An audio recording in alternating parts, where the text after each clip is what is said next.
Punjab state की अगर मैं बात करूं तो पंजाब स्टेट ने अपना राउंड 3 का शेड्यूल रिलीज कर दिया है। शेड्यूल रिलीज करने के बाद काफ़ी सारे स्टूडेंट्स के कुछ क्वेश्चंस आ रहे हैं, उन क्वेश्चंस को मैं मतलब पॉइंट आउट करना चाहता हूं इस वीडियो के थ्रू। सबसे पहले तो हमें शेड्यूल को देख लेते हैं। तो शेड्यूल में आप देखेंगे कि वैकेंसी चार्ट एक्चुअली उन्होंने अपडेट कर दिया है। तो वैकेंसी चार्ट आपको दिख ही रहा होगा, 30th ऑफ दिसंबर 2024, मतलब पिछले साल की बात है ये। फिर अगर मैं बात करूं willingness to upgrade along with security deposit for third round, अगर इनकेस आप विलिंगनेस टू अपग्रेड करना चाहते हैं तो वो 2 तारीख तक कर सकते हैं, 5 बजे तक।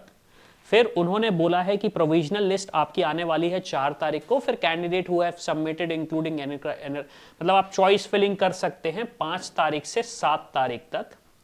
फिर आपका सीट अलॉटमेंट 8 तारीख से 9 तारीख के बीच में होने वाला है। रिजल्ट आपका 11 तारीख को आएगा।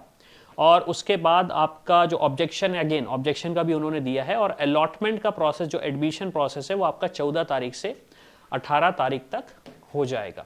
अब काफ़ी सारे स्टूडेंट्स के क्वेश्चन आ रहे हैं कि हम पार्टिसिपेट कर सकते हैं, नहीं कर सकते हैं, एलिजिबल कौन है। ये जो कुछ क्वेश्चंस हैं इस पे मैं डिस्कशन कर लेता हूं। और पंजाब गवर्नमेंट ने एक जो काम किया वो काफ़ी अच्छा किया, उन्होंने यहीं पे ही मेंशन कर दिया। तो काफ़ी सारे स्टूडेंट्स को अब ये क्वेश्चंस रहेंगे ही नहीं कि who is eligible for round 3।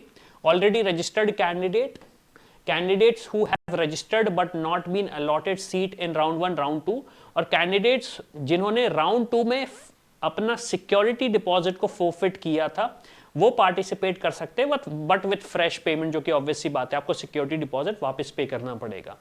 अब candidates who are not eligible, जिन्हें राउंड 1 में सीट अलॉट हो गई थी और उन्होंने willingness to upgrade, sorry round 1 round 2 में सीट अलॉट हो गई थी, विलिंगनेस टू अपग्रेड नहीं किया, वो अप्लाई नहीं कर सकते, वो एलिजिबल नहीं है। उसके बाद कुछ क्वेश्चंस है जो कि यहाँ पे उन्होंने पॉइंट आउट किए हैं, लेकिन मैं भी कुछ आपको बताना चाहूँगा अपने एंड से जो स्टूडेंट्स के हमारे पास क्वेश्चंस आ रहे हैं। सबसे पहले तो स्टूडेंट्स का यही क्वेश्चन है कि अगर मैं मान लीजिए एमसीसी में बैठा हुआ था, राजस्थान में बैठा हुआ था कॉलेजेस के लिए, यूपी में बैठा हुआ था, तो क्या मैं पंजाब के राउंड 3 में एलिजिबल हूँ। अब देखिए, अगर आपके पास अभी तक सीट अलॉट ही नहीं हुई है, चाहे एमसीसी हो, राजस्थान हो, यूपी हो, मतलब जिस भी स्टेट में आपने देखा हो, अगर आपको कोई भी सीट अलॉट नहीं हुई है तो आप राउंड 3 के लिए एलिजिबल हैं, कंडीशन आपने ऑलरेडी रजिस्ट्रेशन किया हो। दूसरी चीज, वो स्टूडेंट्स ऑब्वियस सी बात है जो विलिंगनेस टू अपग्रेड कर रहे हैं पंजाब स्टेट के अंदर, वो भी एलिजिबल हैं।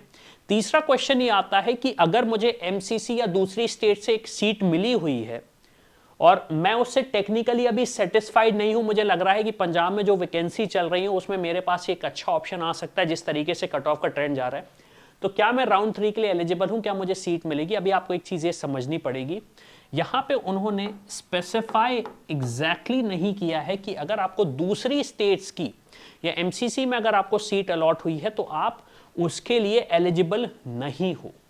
ये चीज स्पेसिफाई नहीं है डॉक्यूमेंट में स्पेसिफिकली। तो अगेन मेरा सजेशन ये रहेगा कि आप जो एक चांस लेना अगर चाह रहे हो तो उसको ऐसे ही लेना कि अगर पंजाब स्टेट ने कोई रूल चेंज किया तो उसमें आपका पर्सनल लॉस ना हो। तीसरी सबसे इंपॉर्टेंट चीज, अगर आपको लगता है कि आपको कॉलेज अलॉट हो जाएगा तो ही आप इस राउंड 3 में पार्टिसिपेट करें। क्यों? क्योंकि अगर आप वहां से सीट छोड़ते हो तो फिर यहां पे अगर सीट नहीं मिलती तो आपके पास चैलेंज ही चैलेंज है, अनलेस आप ड्रॉप ही लेना चाहते हो।